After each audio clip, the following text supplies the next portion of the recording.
The Pokemon franchise is expanding again with the announcement of Pokopia in the recent Direct. In case you didn't know, Pokopia at its core is Animal Crossing mixed with Pokemon, replacing the villages with all your favourite mons, but to me it has a lot of potential to be much more than just a rehash of AC. You play as a Ditto who transforms into a human, but not just any person, but its old trainer. We can see the damaged Pokédex covered in sand and rubble, which asks the question of what happened to the original trainer. Perhaps she abandoned us, or maybe even worse, she was killed in an accident. My personal favourite theory is that this is far into the future of the trainer's death when all humans are extinct, perhaps after Lysandra succeeded.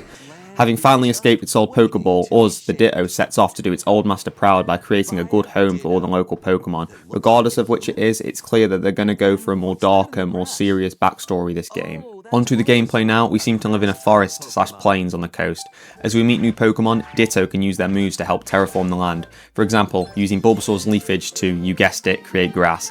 As the player progresses, they'll meet more and more Pokemon, copying their moves and allowing us to do more complicated things, as we can see the character using Scythe attacks to cut down trees and Hitmonchan to destroy whole areas of land, giving you materials to build things in your village. You can also use Drillburs to plough the ground and plant crops. Maybe this will involve some sort of food system where you need to keep them fed else they'll get unhappy and leave. That's not all though, we also see full-fledged buildings like mills and Poke Centres, and with fences, benches and even sculpting waterfalls, the opportunities for customization seem to be endless. Another question we're all thinking is, what will the roster be like? Animal Crossing New Horizons has 413 different villages available.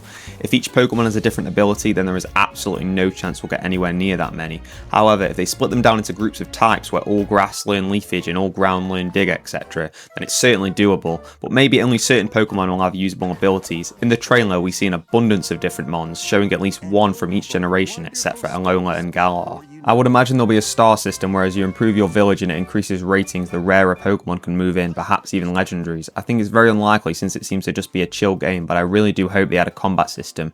For example, there could be a trapped Pokemon and after defeating aggressive wild ones and saving them, they'd move into your town, almost like Mystery Dungeon. That's pretty much all I have to say. To be honest, I haven't been this excited for a Pokemon game in years and years. I've always wanted this concept, and with its release coming in 2026, I'll certainly be playing it.